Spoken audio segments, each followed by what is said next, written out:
It's Wednesday. You know what that means? Time for the Southern California Writers Association Hump Day Book Tour. I'm your host, Maddie Margarita, here with Diana Pardee on tech. Every Wednesday morning at 10 a.m., the Southern California Writers Association turns our Facebook page over to a new and different author / authors today to talk about their books. And we're thrilled to have with us today Janet Lynn and Will Zeilinger, published together. They've been writing individually until they got together and wrote the Skylar Drake Mystery Series. Hard-boiled tales are based in old Hollywood of the 1950s. Between the two of them, they have published 15 novels, plus a couple of short stories. Their world travels have sparked several ideas for murder and crime stories. Oh no, now I'm suspicious. And they live in Southern California and surprisingly enough are still married. Sorry, welcome, Will and Janet. Oh, thank you. Thank you very much. We are a married couple that write together and separately, and we actually have 18 books. And out of that 18 books, there are 6 that we wrote together. And yes, we are still married after 6 books. Before we move further, so you write under Janet Lynn, and Will writes under Will Zeilinger, and then you write together under Will Jans. Is that correct? That's right. Our new series is under Will Jans. Initially, our mystery series that we started writing together, we had both our names, but people seem to get confused on where to find us. So we took his first name, my first name, put it together, comes out as Will Jans, Janns. Perfect. Well, whatever you guys do, it's working because you've been married for how long? 51 years. And writing together for how long? Since 2011. Right. Making me do the math. That's a long time, and still married, which is unbelievable. So tell us what it's like to write together. Well, the big thing and when we write together is that we check our egos at the door. We're both published authors, so before we started writing, and it was just something that I thought it would be fun to do together, and he agreed and decided that, well, let's try one book, and if we're still married, we'll do more. Whenever we give a presentation, there's always that one hand that goes up in the audience, and the finger comes up and it goes, how exactly does this work? We always have that little circle. And again, we check their egos at the door, and we let each other do what they do best. And that works good. Which is what? Who does what best? Okay, I'm the one that does the outlines for a mixed marriage. I'm a outliner, he's a pantser, which means he just sits down and writes. But I have so many clues and red herrings, I need to know where things are. So I outline, I give it to him, he adds to the outline. Then I start writing, I give it to him, and then he adds to it. So we pass it back and forth about 10 times? Yeah, I became more of an outliner once we started writing murder mysteries. You can't do that just off the cuff. You got to keep the people and the clues and everything straight. Mm-hmm. So I've had to learn to adapt. And he adapted very well. So I'm the one that does mostly the intrigue and not the intrigue, but the fights, the murders, the stabbings. That must be very reassuring for you, Will. No, it's fine. No, I kind of massage the scenes, and having been a visual artist, I kind of put in a lot of the atmosphere and things like that. But my previous books was a romantic comedy. I'm looking up at my bookshelf, a young adult and a mystery, and they weren't those. A couple of those I could kind of pants, but I had to get to learn to do this Janet's way, and we've always kept the fact that the book is what's important, the story, not who wrote what. And we've both had to give up our darlings and scenes. Oh yeah. But if it doesn't push the book along, then it has to come out. So we keep it for the next book. So we don't have to have like quiet dinners after a particularly vigorous discussion over writing and what goes in and what doesn't belong and how you should approach things? Sometimes we'll go out and have dinner afterwards or something. Afterwards, but the big thing is that when we talk about the book, it's focused. we're not sitting with coffee and so we're just sitting there writing really hard and making changes real quick. You write in the same room? Definitely. Well, now we do. Now we do. We just moved down where we are now a year ago, about a year and 3 months ago. And we used to have a big 400 square foot office with 2 separate desks, the big L-shaped desks. And there were times when we'd be typing along, writing, and I'd look up and I go, if somebody didn't notice, they'd think we didn't like each other. That's true. Because we're busy writing. And now we're kind of not quite this close. Yeah, they're pretty close. So but we've downsized a bit. Yeah. And I do have a nasty habit of saying, Bill, if you were a boy, or if you were a man, what would you say? And he usually says, excuse me. Pardon me. You're into it, Janet. That's not your fault. Well, like when we write these mysteries, Janet wrote a scene one time where the protagonist walks in and he's got his partner walks in and he's got this lovely young woman on his arm in a red dress, and Janet goes, and I described her as with long black hair and a skimpy red dress, and he changed and I changed that. It's like Casey came in with this lovely young thing in a red dress, and there was a lot going on under that red dress. You see, this is I would say that's of course with the noir books that we were writing, but yeah, 1950s were very special. So I would never have thought to do that. I guess people don't care, men don't care what color shoes she's wearing. But I think it's interesting that you guys have so much in common, because not only do you have your lives at large in common, but you're actually interested in each other's writing, which you don't find very often in couples. So when you decided to write Stone Pub, how did that come about? Well, Well, Stone Pub is a very interesting story. We hadn't planned on writing a new series after we finished the last one, at the Skylar Drake Mystery Series.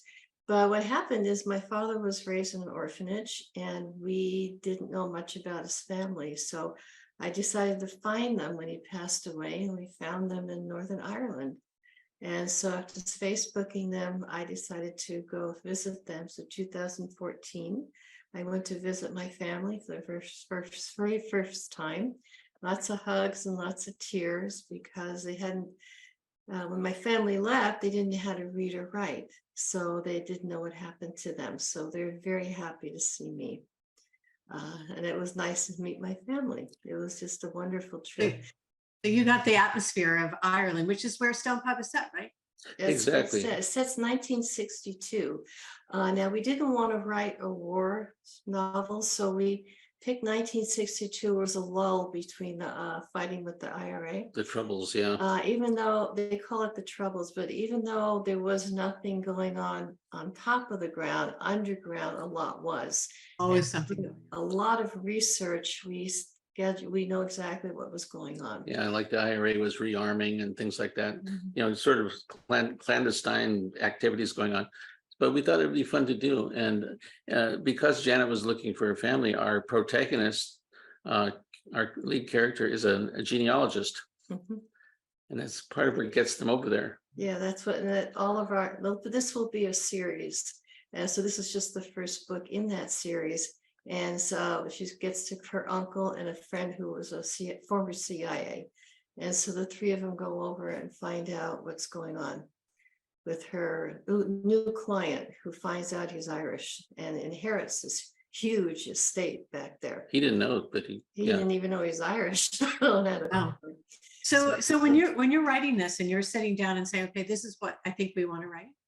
So who does the character studies, and is that a joint it's kind of a joint operation, or do you say I pick one character and you pick another? And no, we do everything together, because if you do something like that, it's not cohesive, and you can even tell who writes what and whose characters which. So we do it together.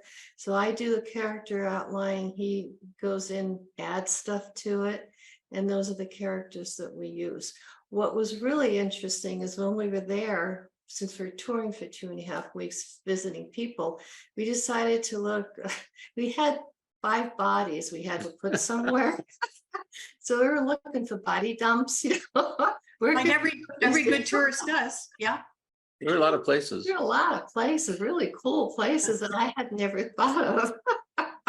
So that's why we chose that's why we chose the east side of Ireland. And most of it takes place in Cork. And this book is this new series called International Crime Files. Is more of a, there you are. It's a departure from what we were writing before. Our Skylar Drake stories were whodunits. They were 1950s detective stories. This one's more of a thriller type story. Plus, our Skylar Drake stories were all written 1956 and first person, and this was third person.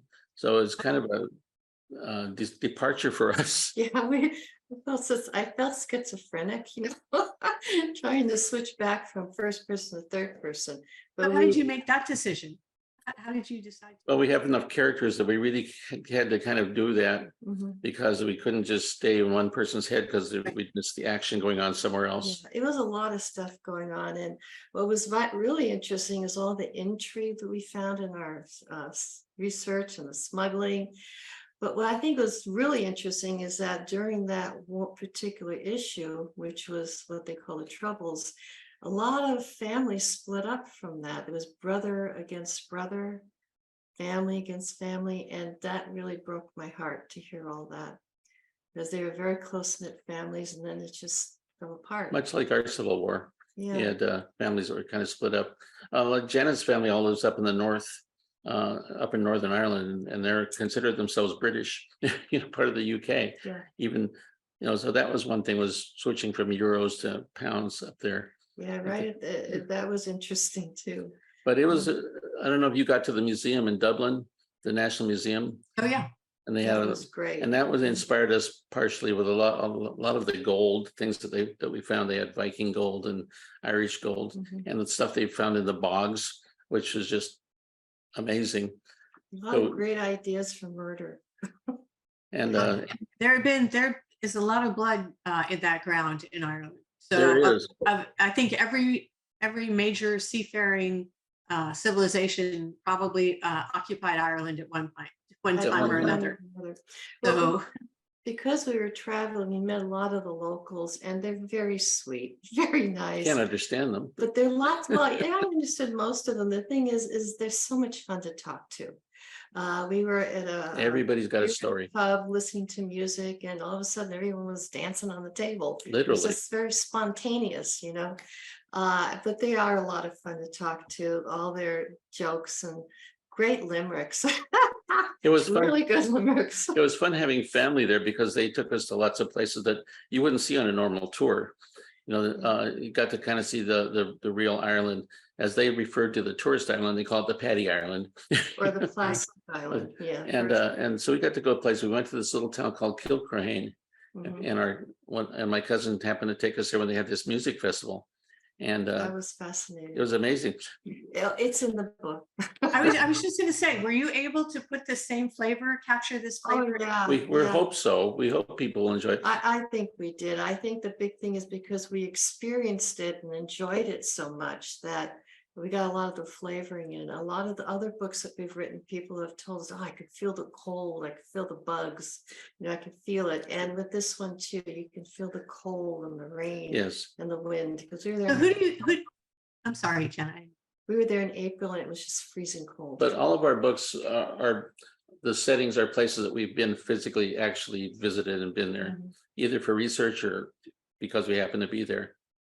So help our listeners. Who do you think the book would appeal to? If you're thinking about readers out there and the themes and the locations, who do you think that this would? I think it's people who like adventure. They like fast-paced movement, lots of characters, but the characters are very deep.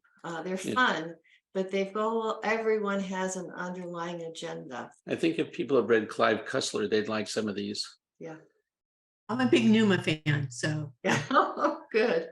Love Clive Cussler. But we always keep our readers in mind, not only as we're writing it, but as we're researching it. And the body dumps are really cool. The big surprise for us in Ireland was when we went into the pubs and all, we expected to hear a lot of rousing Irish music, and we ended up hearing a lot of American country western music. That's really big out there. Johnny Cash and Garth Brooks are big names. Big names over there. Yeah, that's really. I found the same thing. Well, I'm looking forward to the book, to reading it. Where can people find it? Well, Stone Pub. I keep saying it. Where can people find Stone Pub by Will Janet? Currently on Amazon, you can get either a paperback or you can get it as an ebook. Mhm. Soon it'll be available in some independent bookstores as well. Oh, great. All right. Well, we're looking forward to that. We wish you the best of luck. You want to hold that up one Sure. more time so we can get that a glimpse of that beautiful Where'd it go? cover? There it is. There we are. Here it is, Stone Pub.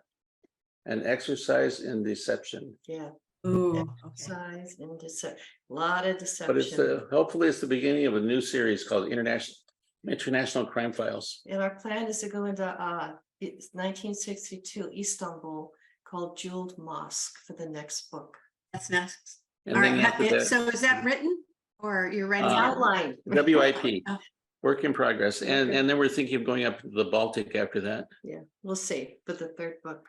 Oh my gosh. Well, I wish you the best of luck. Thank you so much for taking time out of your busy schedule to be with us this morning. Talk a little bit about your writing. I think it's so interesting. It's hard enough to write alone, and everybody talks about how solitary this is.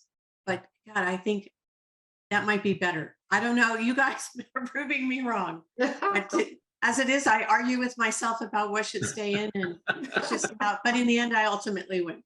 No matter which side I choose, but it's very different with you guys. So I think it's very, very interesting. Maybe we could talk a little bit about how you approach collaboration at a future date. I think everybody Sure. would be really interested. Sure. And thank you for inviting us on here today. Yeah, thank you very much. We appreciate that. You're very welcome. And for people listening, if you want to go ahead and share this interview on Facebook, please feel free. Or if you'd like to wait, there will be an edited episode on our YouTube channel, which is SCWA Writers Online, where you can where you can find our discussion with Will and Janet this morning, as well as over 100 other interviews with authors and books. So if you're looking for something to read, I highly recommend SCWA Writers Online. So until next Wednesday, please stay safe, keep reading, and we will see you again soon. Goodbye, Will and Janet. Thank you very much. Bye. Thanks. Bye.